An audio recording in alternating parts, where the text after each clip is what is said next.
Fariduddin Attar, le mémorial des saints. Tefkirat el-Awliya. Histoire de Malik Dinar. Ce prince des hommes d'élite, cet esprit subtil dans le domaine de la science, ce voyageur sur les routes de la vérité, lui qui semblait avoir des ailes dans la région de l'amour, ce Malik Dinar, que la miséricorde de Dieu soit sur lui. Son père était esclave d'un maître. Pour lui, quoique fils d'un esclave, il était homme libre dans les deux mondes. Dinar était le surnom de son père. Suivant un autre récit, voici ce qui était arrivé. Un jour, Malik Dinar était entré dans une embarcation. On poussa au large. Une fois en plein fleuve, le patron du bateau demanda à Malik Dinar de l'argent pour payer son passage. Comme il répondait qu'il n'en avait pas, le patron le battit si fort qu'il resta sans connaissance. Une fois revenu à lui, on lui demanda encore de l'argent. Sur sa réponse qu'il n'en avait pas, on recommença à le battre et on le frappa ainsi rudement jusqu'à 3 fois. Puis on lui dit : « Si tu ne nous donnes pas d'argent, nous te jetterons à l'eau. » À ce moment, sur l'ordre du Très-Haut, de nombreux poissons levèrent la tête, tenant chacun dans leur gueule une pièce de monnaie serrée entre les dents. Malik, allongeant la main, prit dans la gueule de l'un d'eux une pièce qu'il donna au patron. À cette vue, les mariniers, frappés de stupeur, baisèrent tous les mains et les pieds de Malik, auxquels ils demandèrent pardon. Quant à lui, sortant du bateau, il s'en alla en courant sur la surface du fleuve, comme s'il eût cheminé sur la terre ferme, et disparut. Voilà pourquoi on le surnomma Malik Dinar. Voici ce qui l'engagea à faire pénitence. Étant allé à Damas, il se rendit à la mosquée qu'avaient fait bâtir Moawiya et Siassi. Cette mosquée possédait beaucoup de biens de main morte, et Malik conçut le désir qu'on lui en confiât la surintendance afin d'en devenir l'administrateur. Ce fut dans ce but que, pendant 1 an, il s'adonna aux exercices religieux dans cette mosquée. Un jour, il se dit : « Voilà pourtant une année que je me livre ici à des dévotions mensongères et hypocrites. » Une nuit, comme il menait joyeuse vie avec ses amis dans un endroit retiré, ceux-ci se couchèrent et s'endormirent. Pour lui, il était étendu à terre, tout éveillé, les yeux ouverts. Soudain, une voix se fit entendre. « Ô Malik, qu'as-tu donc pour ne pas faire pénitence ?» Malik, entendant cette voix, fut frappé de stupeur. Puis il se leva, fit ses purifications et se rendit à la mosquée. Là il se dit : « Voilà 1 an que je fais la prière en hypocrite. Dorénavant, je veux adorer Dieu en toute sincérité. » Et dès cette nuit même, il s'adonna aux saintes pratiques avec un cœur pur. Le lendemain matin, au lever de l'aurore, tous les gens du quartier se réunirent à la mosquée et après l'avoir inspectée avec soin, ils s'écrièrent : « Il faut un administrateur à cette mosquée pour l'entretenir et s'en occuper. » Et tous furent d'avis qu'il fallait investir Malik de ses fonctions. Alors ils lui dirent : « Charge-toi de l'administration de cette mosquée. » En entendant cette proposition, Malik s'écria dans l'élan de son cœur : « Mon Dieu, tandis que je te rendais des hommages hypocrites, durant toute une année, personne ne m'a demandé qui j'étais. Pour une seule nuit, où je t'ai adoré d'un cœur pur, voilà qu'aujourd'hui tu m'adresses tant de personnes qui veulent me faire porter ce fardeau. Mais je jure par ton unité que je n'accepte pas une semblable tâche. » Et se levant aussitôt, il sortit de la mosquée. Puis, se rendant dans un endroit écarté, il s'appliqua dans toute la sincérité de son cœur à servir le Seigneur Très-Haut, en se soumettant de bonne volonté aux austérités, aux mortifications et aux épreuves. On raconte qu'il y avait à Basra un homme riche, possesseur de beaucoup d'argent et de bétail. Lorsque ce riche mourut, il laissa une fille très belle. Celle-ci alla trouver Thabit Ben Ani, le personnage le plus marquant de la ville, et lui dit « Je désire devenir la femme de Malik Dinar ». Thabit Ben Ani répéta ces paroles à Malik, qui lui répondit « J'ai répudié par 3 fois ce bas monde. Or, une femme fait partie des biens de ce monde, et il n'est pas permis de reprendre une femme qu'on a répudiée 3 fois. » On raconte qu'un jour, où Malik, couché à l'ombre d'un mur, s'était endormi, un serpent tenant serré dans sa gueule un narcisse s'occupait à l'éventer. Pendant bien des années, Malik Dinar avait désiré aller à la guerre sainte, et il disait à ce propos « Lorsque j'y allais enfin, le jour même de la bataille, je fus pris d'un si violent accès de fièvre que je ne pus y assister. Je restais couché et je me disais, si j'étais compté pour quelque chose à la cour du Seigneur Très-Haut, je ne serais pas aujourd'hui gisant en proie à la fièvre. » M'étant endormi au milieu de ces pensées, j'entendis qu'on me disait en songe « Ô Malik, si tu étais entré aujourd'hui dans la mêlée, on t'aurait renversé et fait prisonnier. Une fois prisonnier, on t'aurait fait manger de la viande de porc et on t'aurait rendu infidèle. Cette fièvre a donc été pour toi un grand bienfait de la part du Seigneur Très-Haut. » Je me réveillai après ce songe et je rendis au Seigneur beaucoup d'actions de grâce. On rapporte qu'un infidèle disputant avec Malik lui disait « Ma religion est supérieure à la tienne. » « Viens donc, lui répondit Malik. Mettons tous deux nos mains dans le feu. Celui de nous dont la religion sera la vraie, ses mains ne brûleront pas. Cet infidèle ayant attaché sa main à celle de Malik, tous deux les appliquèrent sur le feu, qui se retira de sorte que la main de l'un et de l'autre resta intacte de toute brûlure. Malik devint tout soucieux, craignant que les simples n'en tirassent la conclusion que la religion de l'un et de l'autre était également bonne. Plein de cette inquiétude, racontait Malik, je me retirai chez moi où je pleurais beaucoup, adressant à Dieu d'ardentes prières. « Mon Dieu, m'écriai-je, tu m'as mis de pair avec un adorateur du feu. » Comme je parlais ainsi, j'entendais une voix qui me disait « Ô Malik, ta main a protégé l'âme de cet infidèle, a protégé la main de cet infidèle. S'il eût été seul à mettre la sienne dans le feu, tu aurais vu ce qui lui serait arrivé. » Pendant un certain temps, continuait Malik, je restais très gravement malade. Lorsque je me sentis mieux, je me rendis au bazar. Tout à coup, je vis le beg de la ville qui le traversait, précédé de ses huissiers, lesquels criaient « Arrière !» et frappaient la foule. À cause de mon état maladif, je ne pus m'éloigner à temps et un homme, s'approchant de moi, me frappa d'un fouet. De ma langue s'échappa cette imprécation. « Que le Seigneur Très-Haut te coupe la main !» Le jour suivant, je vis le même homme, la main coupée, étendu dans le bazar. À ce spectacle, j'eus un remords et me promis bien de ne plus maudire personne.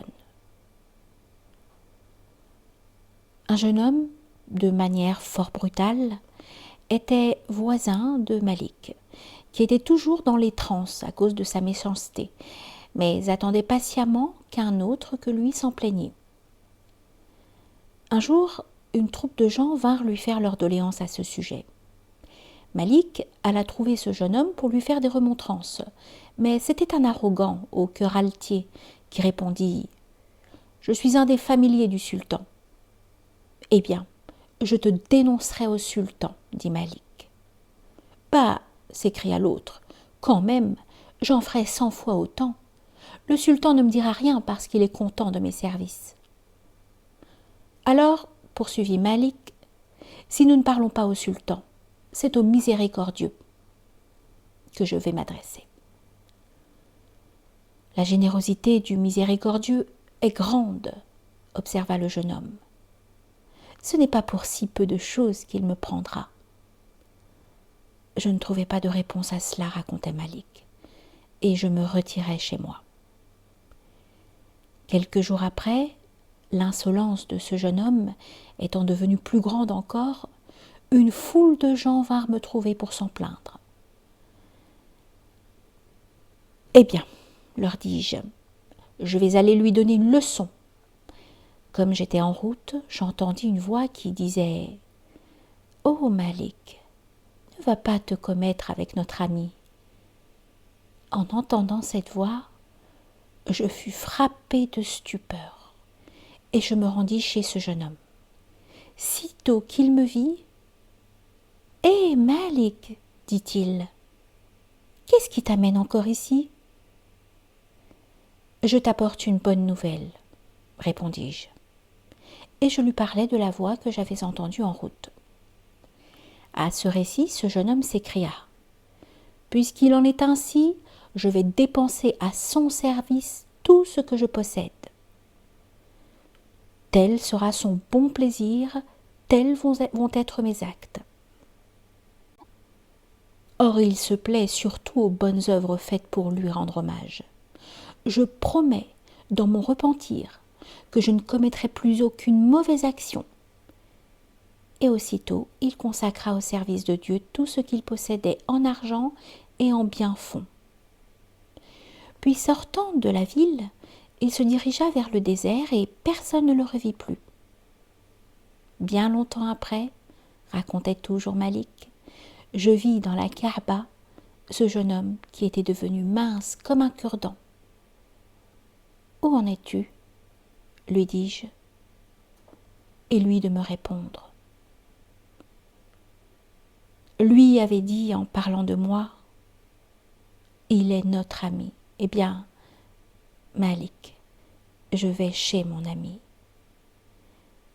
Et après avoir dit une fois « Allah », il rendit l'âme. On raconte que Malik Dinar prit une maison en location.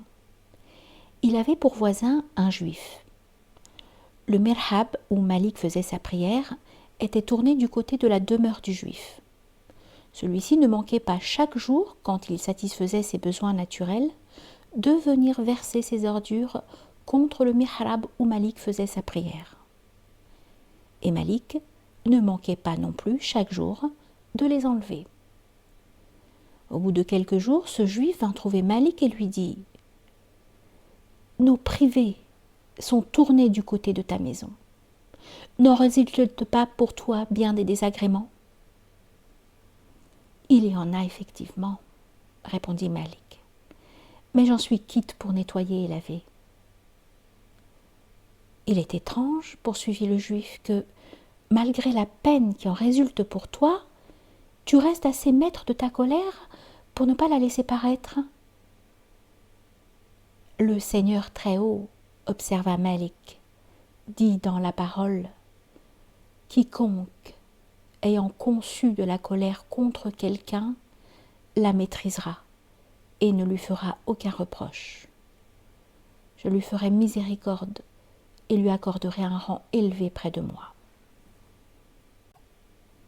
Alors le juif s'écria, « Bravo, votre religion est une bonne religion, puisque grâce à elle, un ami du Seigneur Très-Haut comme tu l'es, souffre tout de ses ennemis et ne se plaint à personne du mal qu'ils lui font. » Et sur le champ, il fit profession de la vraie foi en présence de Malik Dinar et devint musulman. On raconte que bien des années s'étaient écoulées pendant lesquelles Malik Dinar n'avait rien mangé d'amer ni de doux.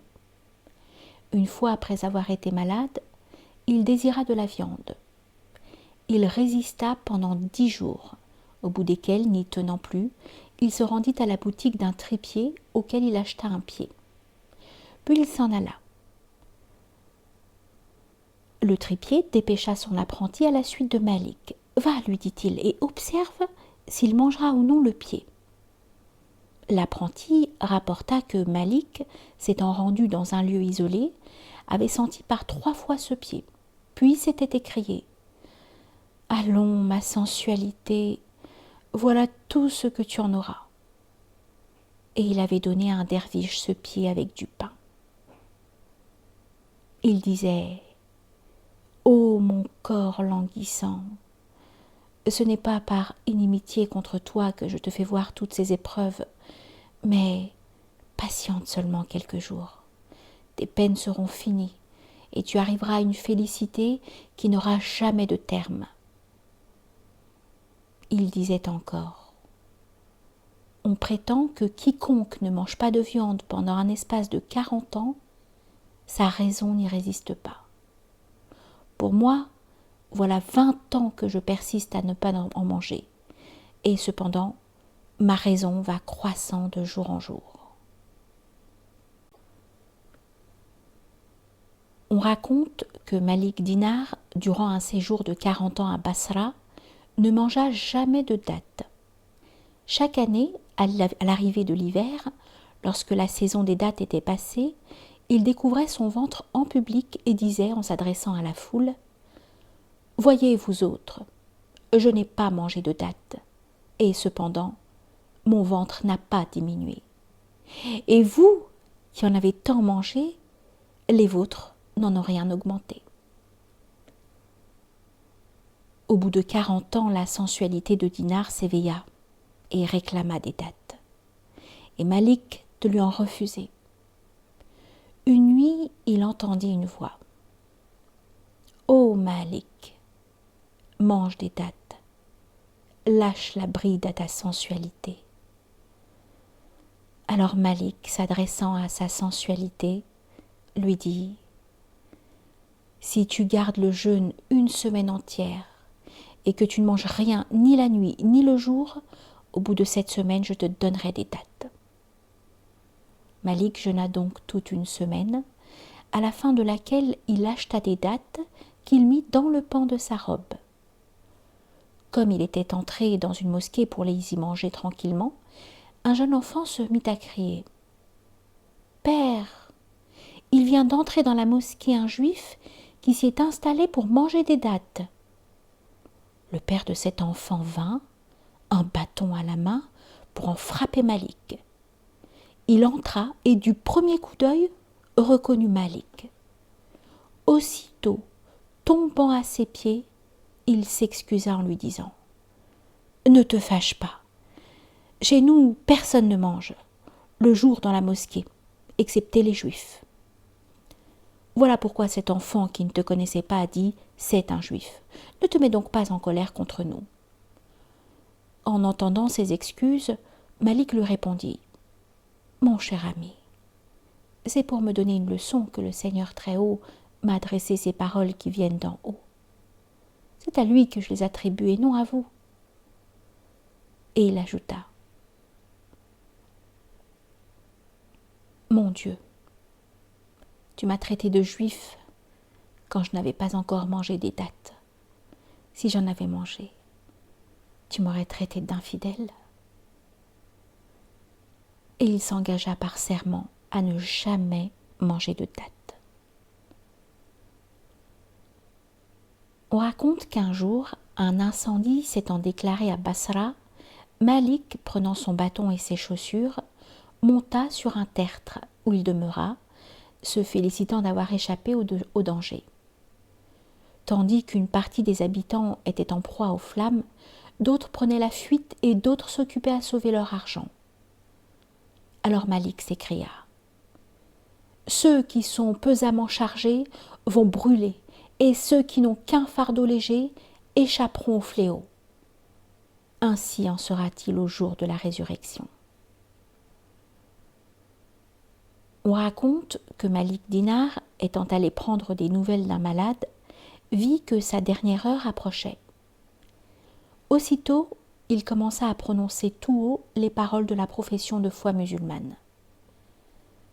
Le malade, lui, ne la répétait pas, et il s'écria « Je suis tout prêt à la faire, mais il y a comme une montagne de feu qui s'incline en adoration devant moi chaque fois que je me dispose à faire la profession de foi. » Malik alors de demander aux autres personnes présentes quelle était la profession de cet homme. « Il prêtait son argent à gros intérêt, répondirent-elles. Quand il achetait, il avait un poids excessif et un poids défectueux quand il vendait. On raconte que chaque fois qu'on prononçait devant lui ces paroles « Iyyaka na'budu wa iyyaka nasta'in » il pleurait amèrement et disait « Le sens de Iyyaka na'budu est « Ô mon Dieu, nous te servons et nous te rendons hommage », ce qui ne nous empêche pas de servir nos passions. Par ces paroles, Iyyaka nasta'in, nous disons mon Dieu, nous te demandons aide et protection, ce qui ne nous empêche pas d'aller à la porte des créatures et de leur demander aide et protection. On rapporte que Malik Dinar ne dormait jamais la nuit. Une nuit, sa fille lui dit « Père, pourquoi ne pas dormir et ne pas reposer ?»« Ma fille, répondit-il, je ne me couche pas par crainte de deux choses. D'abord, j'ai peur de la colère du Seigneur Très-Haut et de ses châtiments. En outre, je crains qu'il ne me vienne de sa part quelque grâce subite, laquelle, me voyant endormie, s'en retournera pour ne plus revenir. » Comme on demandait à Malik où il en était de ses affaires, « Ma situation est désespérée, répondit-il. Je me nourris des dons du Seigneur Très-Haut et je suis le serviteur du Shaitan. » Il disait encore, « Si l'on demande quelle est la plus méchante des créatures, je serais bien obligé de répondre que c'est moi. » Abdullah Mubarak, lorsqu'il entendit ces paroles, s'écria « Le rang qu'occupe Malik vient précisément de ce qu'il se juge inférieur au monde entier. » Malik disait encore « Gardez-vous de ce vieux monde perfide. Il égare même les cœurs de ceux qui sont éclairés et les soumet à son joug. Quiconque préfère la compagnie de la créature aux communications intimes avec le Dieu Très-Haut, dans le silence de la solitude, ne vous attendez pas de sa part à rien de bien, car il n'a ni savoir, ni discernement, ni la moindre parcelle de vertu. Son cœur est plein de ténèbres, sa vie sera courte, et toutes ses peines ne tarderont pas à être perdues. À la cour du Seigneur Très-Haut, le plus beau de tous les actes, c'est la pratique de la sincérité. Malik disait encore, « Le Seigneur Très-Haut envoya à Moussa ce commandement. Ô Moussa, fais-toi fabriquer un bâton et des chaussures de fer. Marche avec dans le monde jusqu'à ce que le tout soit usé et considère les manifestations de ma toute-puissance et de ma sagesse. C'est-à-dire, marche sans te décourager et ne te lasse pas de voir. » Malik disait encore, « Dans le livre de la loi, Tawrat, le Seigneur Très-Haut parle ainsi. Nous avons tout fait pour exciter votre amour, mais vous êtes restés sans amour. » Malik disait aussi: j'ai lu dans beaucoup de livres que le Seigneur Très-Haut a donné aux fidèles de l'envoyé 2 privilèges qu'il n'a jamais accordés à Djibril ni à Mikaïl. Le premier, c'est qu'il dit dans la parole: chaque fois que vous vous souviendrez de moi, moi, à mon tour, je me souviendrai de vous. Le second est cette promesse: chaque fois que vous m'adresserez une demande en invoquant mon nom, je vous accorderai votre demande. Malik disait: j'ai lu dans le livre de la loi que le Seigneur Très-Haut dit: ô homme sincère, jouissez de mes bienfaits dans ce bas monde, mais jouissez-en en vous souvenant de moi. Car c'est une grande jouissance en ce bas monde que de faire mention de moi. Et en faveur de cette mention de moi que vous ferez ici-bas, vous trouverez dans l'autre monde de hautes distinctions. Malik disait encore: j'ai lu dans beaucoup de livres que le Seigneur Très-Haut déclare: ceux d'entre les savants qui auront la passion de ce bas monde, j'ôterai de leur cœur la douceur et le charme de la prière et des oraisons intimes. Quiconque dans ce bas monde marche sans cesse avec la convoitise et les désirs, Shaitan n'a pas besoin de chercher à le posséder. Lorsque Malik Dinar mourut, un personnage vénérable le vit en songe et lui demanda comment le Seigneur Très-Haut l'avait traité. Malgré tous mes péchés, répondit-il, j'ai été admis à contempler la face du Seigneur. Il a bien voulu me pardonner toutes mes fautes, parce que jamais je n'ai fait l'hypocrite vis-à-vis de lui, et que je l'ai toujours servi avec sincérité. On raconte qu'un autre personnage respectable vit en rêve que le jour de la résurrection était arrivé et que toutes les créatures étaient réunies dans le champ du jugement.